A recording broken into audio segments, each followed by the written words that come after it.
नमस्कार, आप देख रहे हैं IBC 24। मैं हूं आपके साथ विजय कुमार पंड्या। शुरुआत करेंगे छत्तीसगढ़ की खबरों की। सबसे पहले बात प्रदेश के उन 14,580 शिक्षकों की जिनका इंतजार आज खत्म हो गया है। लोक शिक्षण संचालनालय ने शिक्षक संवर्ग के 14,580 पदों पर सीधी भर्ती के संबंध में स्कूल शिक्षा विभाग के सभी संभागीय संयुक्त संचालक और जिला शिक्षा अधिकारियों को पदस्थापना संबंधी निर्देश जारी कर दिया है। सभी आवश्यक कार्य 25 अगस्त तक पूर्ण कर आयुक्त कार्यालय में अनुमोदन करने के निर्देश दिए गए हैं। सबसे पहले शिक्षक विहीन और एकल शिक्षकीय स्कूलों में उम्मीदवारों की पदस्थापना करने को कहा गया है। निर्देश दिया गया है कि दिव्यांग और महिलाओं को पद रिक्तता के आधार पर सुविधाजनक स्थान के स्कूल में पदस्थ करें। साथ ही नियुक्ति आदेश व्यक्तिवार जारी किए जाएंगे।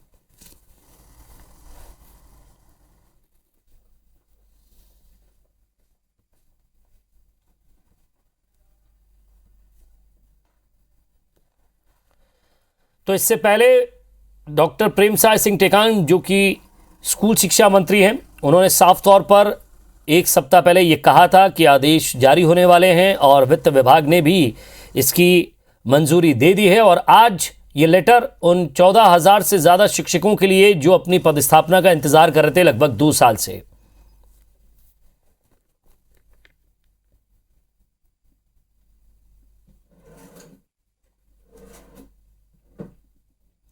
और ज़्यादा बातचीत के लिए हमारे संवाददाता प्रिया पांडे हमारे साथ जुड़ गई है। प्रिया, इसमें व्यक्तिवार आदेश जारी करने की बात कही है, साथ ही साथ कुछ और भी आहर्ताएं रखी गई हैं। बिल्कुल, प्रदेश भर के 14,580 जो शिक्षक हैं उनका इंतजार अब खत्म हो गया है विजय। और IBC 24 ने सबसे पहले ये खबर चलाई थी कि वित्त विभाग से शिक्षा विभाग को मंजूरी मिल गई है और अब जल्द ही शिक्षकों का इंतजार खत्म होने वाला है। और अब शिक्षकों का इंतजार खत्म हो गया है। लोक शिक्षण संचालनालय के द्वारा आदेश जारी कर दिया गया और ये कहा गया है कि 25 अगस्त तक तमाम जो दस्तावेजी और जितने भी कार्य हैं वो पूरे कर लिए जाएं और जल्द से जल्द अब शिक्षकों का जो है उनको उनकी नियुक्ति पत्र मिलने शुरू हो जाएंगे। आपको बता दें कि लगातार शिक्षक जो हैं वो आंदोलन कर रहे थे इस पर। जो सरकार है उसका पक्ष था कि अगर स्कूल खुलेगा तो शिक्षकों को तुरंत ही जो है नियुक्ति दे दी जाएगी। अब स्कूल खुल गए हैं, नए सत्र शुरू हो गए हैं और इसके साथ साथ स्कूलों में शिक्षकों की भर्ती कर दी गई है। अभी इसमें कई 4 बिंदुओं पर पूरे विषयवार जो है 4 बिंदु दिए गए हैं, उस पर काम किया जाएगा, जिसमें सबसे प्राथमिकता की सूची पर उन स्कूलों को रखा जाएगा जो एकल शिक्षक शालाएं हैं, जहां पर केवल एक ही शिक्षक है या 2 ही शिक्षक हैं या शिक्षकों की संख्या कम है, वहां पर किया जाएगा। इसके अलावा ग्रामीण क्षेत्र जहां पर शिक्षकों की कमी लंबे समय से चली आ रही है, लंबे समय से ऐसे कई स्कूल हैं ग्रामीण क्षेत्रों के जहां पर शिक्षकों की कमी बनी हुई है, तो उनको प्राथमिकता की सूची में रखा जाना है।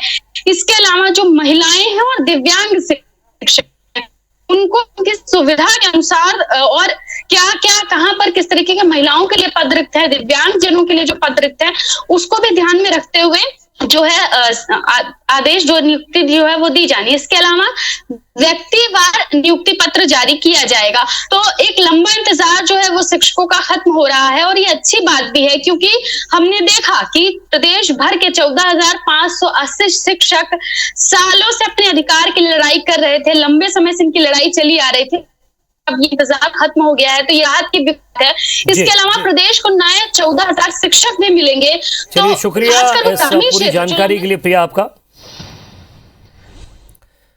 और अब बात करेंगे हम खबर में आगे बढ़ते महंगाई और बेरोजगारी की, जिस मुद्दे को लेकर केंद्र के खिलाफ कांग्रेस के संसद के सामने प्रदर्शन के दौरान छत्तीसगढ़ से गए कांग्रेस कार्यकर्ता भी शामिल रहे।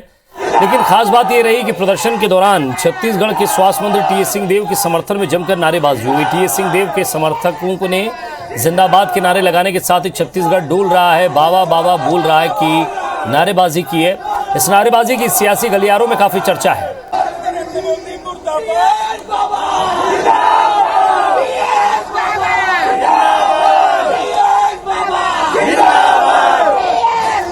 तो तस्वीर आप देख रहे हैं कुछ दिनों पहले जिस तरह से रघुपत सिंह के बयान के बाद जो समीकरण बने थे, राजनीतिक स्थिति बनी थी। हालांकि उसके बाद विधानसभा में क्या कुछ हुआ आपने देखा। टी.एस. सिंहदेव किस तरह विधानसभा से बाहर आए थे, फिर दिल्ली ने उन्हें त्रिपुरा की कमान सौंपी थी, दिल्ली भी वो गए। उसके बाद अब एक बार फिर उनके समर्थक दिल्ली पहुंच गए हैं। हालांकि संसद के सामने महंगाई और भ्रष्टाचार को लेकर प्रदर्शन था, लेकिन वहां सिंहदेव के समर्थन में नारे लगे। और पिछले विधानसभा चुनाव में बीजेपी की करारी हार के बाद कहा गया है कि कार्यकर्ताओं में बड़े नेताओं को लेकर असंतोष था। प्रदेश प्रभारी बनने के बाद डी पुरंदेश्वरी ने पहले दिन से पार्टी को एकजुट करने में ताकत झोंक दी है। साथ ही यह भी साफ कर दिया कि बीजेपी अगला चुनाव सीएम के चेहरे पर नहीं बल्कि विकास के मुद्दे पर लड़ेगी। इन सबके बीच पूर्व मुख्यमंत्री रमन सिंह ने बयान दिया है कि पार्टी में मुख्यमंत्री पद के लिए कई चेहरे हैं, उनमें से एक चेहरा उनका भी है। क्या छत्तीसगढ़ में बीजेपी के अंदर सीएम पद के कई चेहरे हैं? क्या रमन सिंह का चेहरा अब जीत की गारंटी नहीं दे सकता? क्या बीजेपी के अंदर रमन सिंह के खिलाफ असंतोष है? ये ऐसे सवाल हैं जो इन दिनों छत्तीसगढ़ के सियासी गलियारों में सुर्खियां बने हैं। दरअसल इन बातों ने तब और तूल पकड़ा जब प्रदेश प्रभारी डी पुरंदेश्वरी ने 2023 का चुनाव चेहरे के बजाय विकास पर लड़ने की बात कही। हम बस डेवलपमेंट के मुद्दे लेके लोगों के पास जाएंगे। Development is going to be our face, development is going to be the issue and जिसको यहाँ बनाना है we have a process in the party तय करेगी। प्रदेश प्रभारी के इस बयान के बाद कई खेमों में बटे बीजेपी नेता अपने अपने स्तर पर अपनी मौजूदगी का एहसास कराने में जुटे हैं। दूसरी ओर बीजेपी हाईकमान सर्वे और बाकी माध्यमों से 2023 के चुनाव के लिए चेहरे की तलाश में जुट गई। पार्टी के अंदरूनी सर्वे के बीच पूर्व मुख्यमंत्री रमन सिंह ने सीएम के चेहरे वाले सवाल पर कहा कि बीजेपी के पास बहुत से अच्छे चेहरे हैं और उसमें एक चेहरा मेरा भी है। ये बहुत सारे चेहरे हैं जी, चेहरे कभी छत्तीसगढ़ में भारतीय जनता पार्टी के पास नहीं है। अच्छे अच्छे चेहरे हैं, उसमें एक चेहरा मेरा भी है, छोटा सा। रमन सिंह के इस बयान का बीजेपी की अंदरूनी सियासत पर क्या असर पड़ेगा, ये बड़ा सवाल है, क्योंकि पार्टी में ओबीसी, एसटी और एससी वर्ग के नेता अपनी बिरादरी से मुख्यमंत्री की मांग कई दफा कर चुके हैं। जाहिर है 2023 में सत्ता वापसी के लिए बीजेपी को कई स्तर पर संघर्ष करना होगा। पार्टी को 14 सीट से बहुमत के लिए जरूरी आंकड़े 46 तक जाना होगा। बहुमत किसके चेहरे और किस आधार पर मिलेंगे? दूसरा, कांग्रेस सरकार का चेहरा आज किसान हितैषी सरकार के तौर पर है। इसका बीजेपी के पास क्या तोड़ है?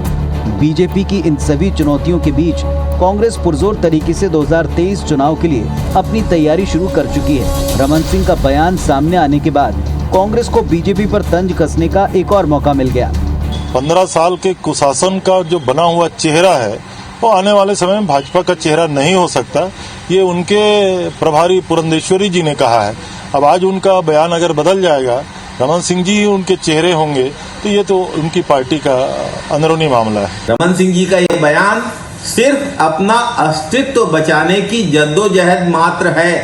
वे आडवाणी जी के साथ मार्गदर्शक मंडल में भेजे जाने से अपने आप को बचाने की कोशिश कर रहे हैं और इसी कोशिश के चलते उन्होंने यह पार्टी के स्टैंड के खिलाफ जाकर बयान दिया है। सत्ता गंवाने के बाद छत्तीसगढ़ बीजेपी के कई धड़े बिखरने की खबरें आती रहीं। वहीं बीजेपी में कोई एक चेहरा नहीं है जिसे पार्टी के अंदर सर्वमान्य स्वीकार किया जाए। भाजपा के राष्ट्रीय सह संगठन महामंत्री और प्रदेश प्रभारी शिव प्रकाश भी मिशन 2023 के लिए बीजेपी नेताओं और कार्यकर्ताओं को टिप्स दे चुके हैं। उन्होंने कहा था कि इस बार भाजपा किसी के भरोसे और कमजोरियों के सहारे चुनाव लड़ने के बजाय अकेले चुनाव लड़े और जीते। अब सवाल ये उठता है, क्या बीजेपी हाईकमान 2023 चुनाव के लिए पिछले 2019 लोकसभा चुनाव की तरह सिटिंग सांसदों की टिकट काटने का दांव खेल सकती है? लेकिन इसके लिए नए चेहरों को मौका देकर वर्तमान चर्चित चेहरों को मार्गदर्शक मंडल में भेजना होगा। बहरहाल रमन सिंह के बयान के बाद हाईकमान की तरफ से इस पर क्या रिएक्शन आता है, ये बड़ा सवाल है। सौरभ सिंह परिहार के साथ राजेश मिश्रा, IBC 24 रायपुर। और इधर प्रदेश में बिजली की दरों में करीब 8% की वृद्धि किए जाने के विरोध में भारतीय जनता पार्टी ने आज राजधानी में बड़ा प्रदर्शन किया। भारतीय जनता पार्टी के जिला मोर्चा और प्रकोष्ठ के कार्यकर्ताओं ने आज बिजली वितरण कंपनी के मुख्यालय का घेराव कर सरकार पर बिजली की बढ़ी हुई कीमतों को कम करने के लिए दबाव बनाया। इस पर कांग्रेस ने भाजपाइयों पर तंज कसते हुए कहा कि उन्हें पेट्रोल, डीजल और रसोई गैस सिलेंडर की लगातार बढ़ती कीमतों को लेकर भी इस तरह का प्रदर्शन करना चाहिए।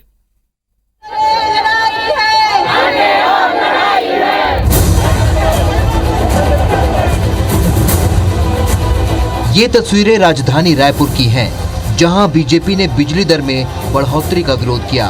बीजेपी नेताओं और कार्यकर्ताओं ने सड़क पर उतरकर जबरदस्त प्रदर्शन किया। भारतीय जनता पार्टी के कार्यकर्ताओं ने रायपुर के डंगनिया स्थित बिजली वितरण कंपनी के मुख्यालय का घेराव किया। पूर्व मंत्री और शहर के वरिष्ठ विधायक ब्रिजमोहन अग्रवाल के नेतृत्व में किए गए इस घेराव के दौरान भारतीय जनता पार्टी और भाजपा महिला मोर्चा के कार्यकर्ताओं और पुलिस के बीच जोरदार झूमाझटकी हुई। मुख्यालय के बाहर पुलिस के बैरिकेड्स लगाकर रोके जाने पर भारतीय जनता पार्टी के कार्यकर्ता प्रदेश सरकार के खिलाफ नारेबाजी करते हुए वहीं धरने पर बैठ गए, जिन्हें गिरफ्तार कर पुलिस ने रिहा कर दिया। पुलिस के साथ झूमाझटकी के दौरान एक महिला कार्यकर्ता बेहोश हो गई। वहीं पुलिस विभाग ने भाजपा कार्यकर्ताओं के साथ किसी भी प्रकार के बल प्रयोग से इनकार कर दिया।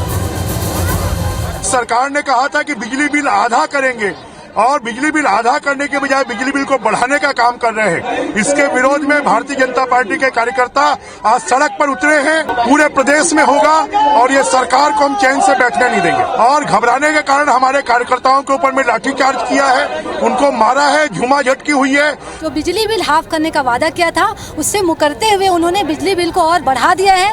इस विषय को लेकर हम शांति प्रिय ढंग से एक प्रदर्शन सीएसईबी ऑफिस के सामने करना चाहते थे। पुलिस प्रशासन की बर्बरता पूर्वक कार्रवाई हुई है उससे हम बहुत निराश हैं। हमारी महिलाओं के ऊपर अनावश्यक रूप से लाठीचार्ज किया गया, कई महिलाएं हमारी बेहोश हो गई हैं। भारतीय जनता पार्टी के कार्यकर्ता यहां डंगनिया में सीएसईबी कार्यालय का घेराव करने के लिए निकले थे, जिनको यहां पे कार्यालय से पहले बैरिकेड लगा के रोका गया है और उनके द्वारा बैरिकेड तोड़ने का प्रयास किया गया, जिसको पुलिस के द्वारा रोका गया है। किसी भी तरीके से बल प्रयोग पुलिस के द्वारा नहीं किया गया है। बीजेपी के प्रदर्शन को लेकर मंत्री रविंद्र चौबे ने कहा कि बीजेपी को पेट्रोल डीजल के बढ़े हुए दाम और महंगी रसोई गैस को लेकर विरोध करना चाहिए। भाजपाइयों के विवेक पर मुझे तरस आता है। पहले तो पेट्रोल डीजल की कीमत में वृद्धि कितनी हुई है उसमें प्रदर्शन करना चाहिए, फिर कोयले में वृद्धि कितनी हुई है उसका प्रदर्शन करना चाहिए, फिर रसोई गैस ईंधन में वृद्धि कितनी हुई है उसको बताना चाहिए। और बिजली का उत्पादन पेट्रोल डीजल ट्रांसपोर्टिंग और कोयला जलाने से ही होता है। माने आप उत्पादन करने के रॉ मटेरियल की कीमत आसमान में चढ़ा दोगे और बिजली की दर नहीं बढ़ेगी।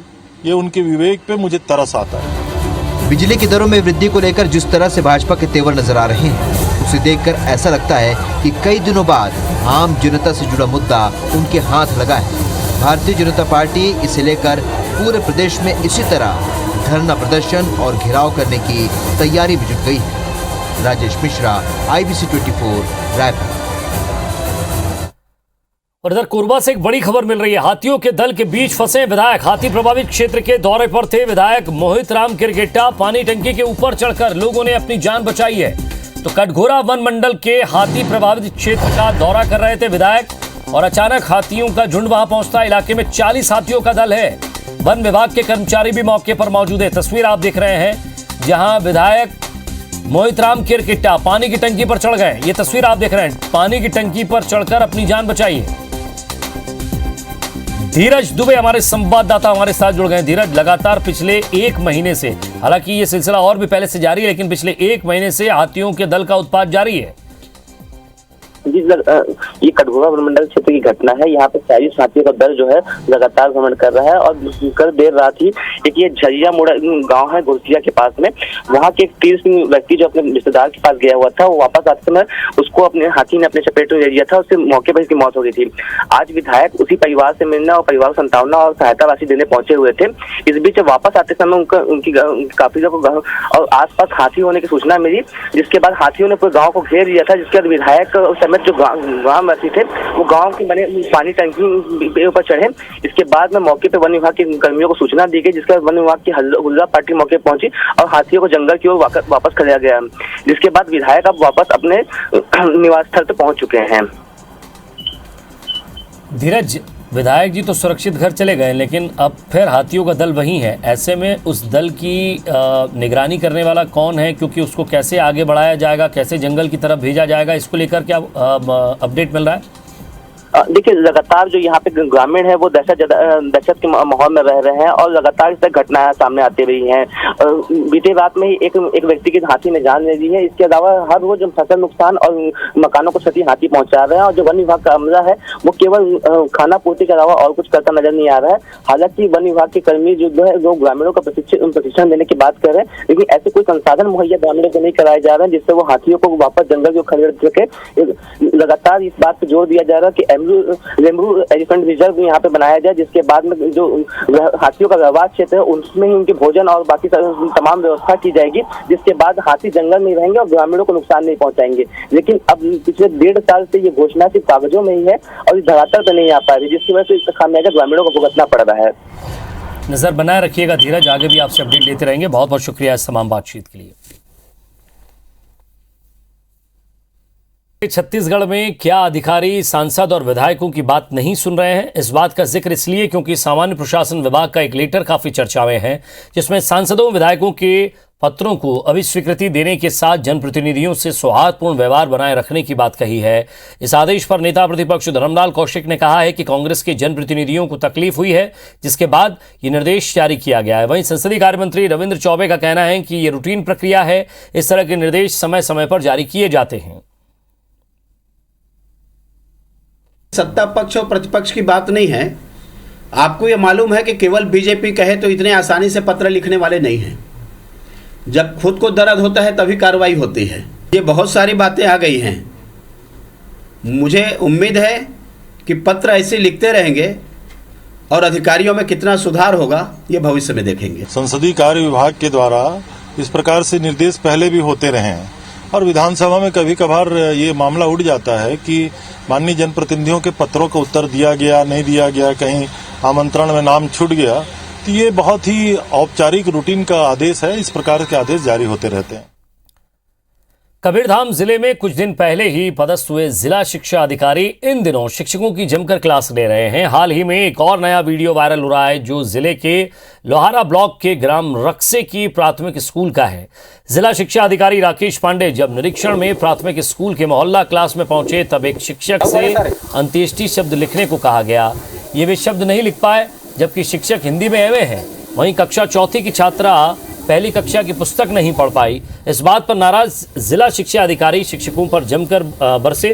आपको बता दें कि कुछ दिनों पहले भी एक ऑडियो वायरल हुआ था जिसमें वे शिक्षिका से हिंदी के वाक्य को संस्कृत में बोलने के लिए कह रहे थे।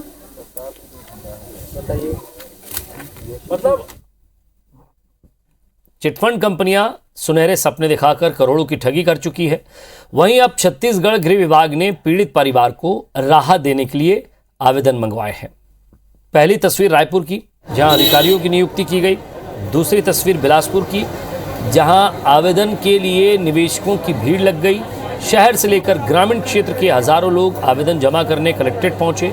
भीड़ को काबू में करने के लिए प्रशासन को काफ़ी मशक्कत करना पड़ी। ऐसे में हालात कोरबा जिले में भी देखने को मिले। अकेले कोरबा जिले में 17 से ज़्यादा FIR दर्ज की गई। ठगी की रकम 34 करोड़ रुपए तक पहुंच गई। दुर्ग में भी आवेदन जमा करने वालों की अच्छी खासी भीड़ नजर आई। बुधवार को ही 1500 आवेदन जमा हो गए। बलरामपुर में भी ग्रामीणों ने बड़ी उम्मीद के साथ आवेदन जमा किए।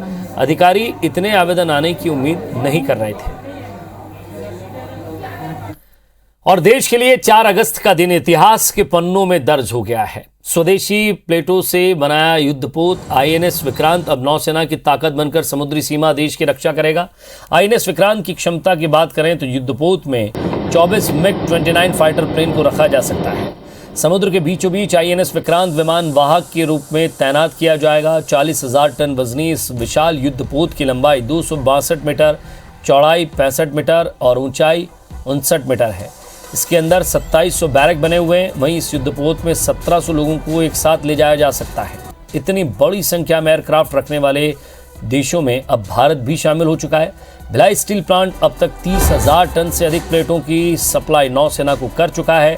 इससे पहले इन प्लेटों की सप्लाई रूस से की जाती थी।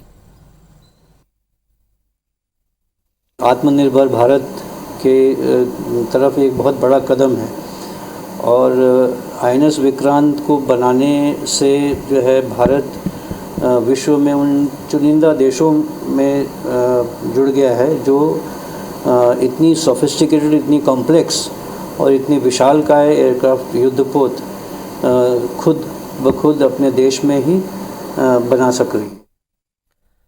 और अब बात भारतीय पुरुष हॉकी टीम की, जिसने टोक्यो ओलंपिक में इतिहास रच दिया है, जिसके बाद देश भर में खुशी का माहौल है। हॉकी की नर्सरी कहे जाने वाले राजनांदगांव जिले में खिलाड़ियों और हॉकी खेल प्रेमी दर्शकों ने जमकर पटाखे फोड़े और एक दूसरे का मुंह मीठा करा। इस मौके पर राष्ट्रीय हॉकी खिलाड़ी मृणाल चौबे सहित पूर्व राष्ट्रीय खिलाड़ी मनीष गौतम, पूर्व राष्ट्रीय हॉकी खिलाड़ी और राष्ट्रीय रेफरी कुमार स्वामी ने इस जीत को भारत का गौरव बताया। हॉकी खेल प्रेमी अजय झा ने बताया कि टोक्यो ओलंपिक में भारतीय हॉकी टीम में मनदीप सिंह, वीरेंद्र लकड़ा को राजनांदगांव के हॉकी स्टेडियम में खेलते देखा गया है। जिले ने हॉकी के क्षेत्र में कई उपलब्धियां हासिल की, जिनमें से रेणुका यादव ने भारतीय हॉकी टीम में ओलंपिक में खेला, तो वहीं यहाँ के पूर्व ओलंपियन हॉकी खिलाड़ी एयरमैन बेस्टियन ने भी ओलंपिक खेल में अपना जौहर दिखाया है। गर्व से हमारा सीना चौड़ा हो गया है आज देख करके कि जितनी भी हम तारीफ करें अपनी टीम की, उनके कोच की, उनके मैनेजरों की, या जो भी जैसे भी जिनका सहयोग रहा है हॉकी टीम के लिए, उन सबको मैं दिल से हार्दिक रूप से बधाई देता हूं। इतने सालों के बाद में कांस्य पदक अपनी इंडिया जीत के लाई है और पूरा देश इसके लिए खुशी मना रहा है। हम आशा करते हैं पूरे हॉकी खिलाड़ी राजनांदगांव के जितने भी खिलाड़ी लोग हैं सबकी तरफ से इंडिया की टीमों को, कोच को, मैनेजर को, सबको बधाई देते हैं। और इसी के साथ छत्तीसगढ़ के इस बुलेटिन में इतना ही। आगे देखिए मध्य प्रदेश की खबरें। नमस्कार।